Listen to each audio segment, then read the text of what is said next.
I trusted them both more than anyone else in this world. My wife, Sana, and my best friend, Bilal. We'd known each other since childhood, built our lives together, celebrated each other's wins, and shared each other's losses.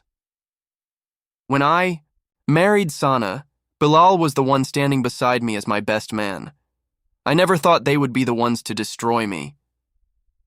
For the first 6 years of our marriage, life was perfect. We had a cozy home, stable jobs, and were planning to start a family. Bilal would visit often, sometimes even staying over when his work kept him late in our area. I thought it was harmless. He was like a brother to me, and Sana always treated him like family. Then, little things started changing.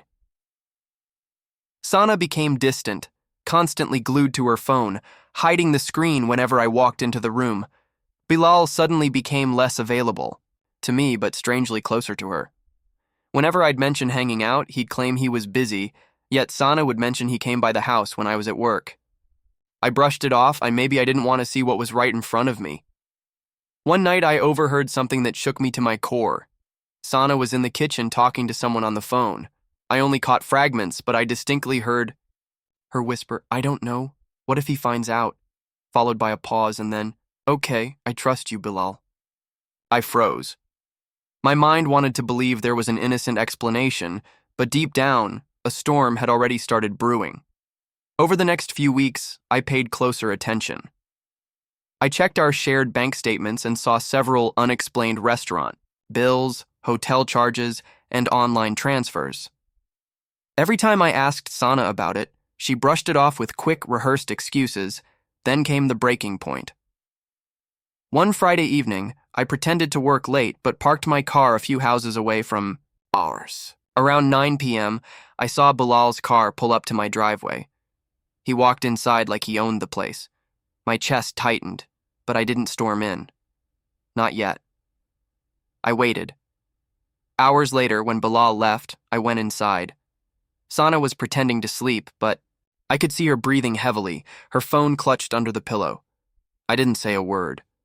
Instead, I waited for the perfect moment to destroy them both.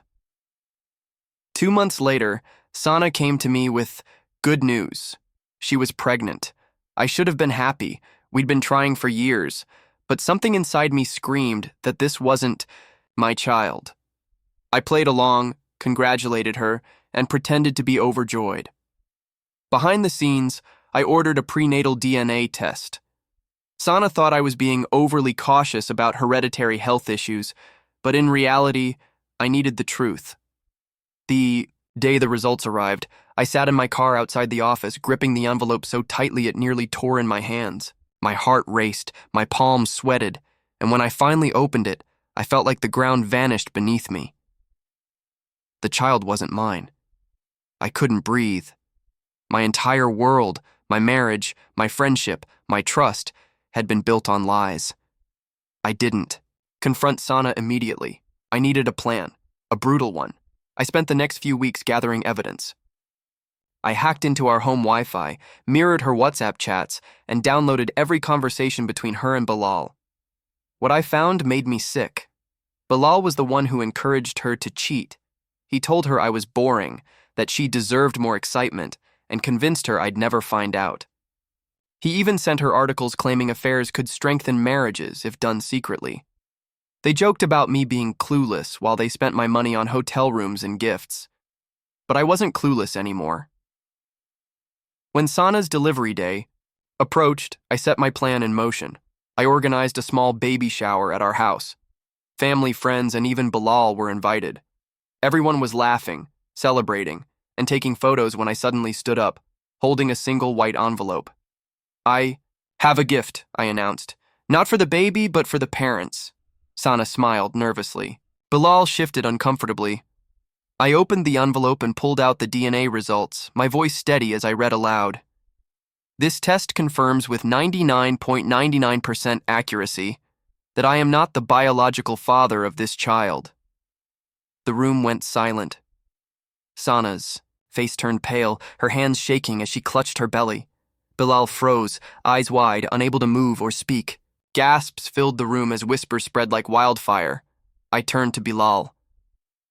You were like a brother to me, I said coldly. And you repaid me by sleeping with my wife and laughing behind my back. Then I faced Sana. You destroyed our marriage, our trust, and our future. You will both get exactly what you deserve. I dropped the papers on the table and walked out. The aftermath was brutal. I filed for divorce immediately and attached the DNA results as evidence. Sana's reputation in the family was ruined. Her parents cut her off entirely, refusing to support her or the baby. Bilal's fiancée, who was sitting in that room during the reveal, left him the very next day. Within weeks, Bilal lost his engagement, his closest friends, and eventually his job when word spread about his betrayal. Sana moved in with her sister, alone and disgraced. 9 months after my so-called best friend encouraged my wife to cheat, they both ended up with nothing. No marriage, no friendship, no dignity. As for me, I walked away free. No child support. No shared assets, no guilt. They thought they'd broken me. Instead, I destroyed them both.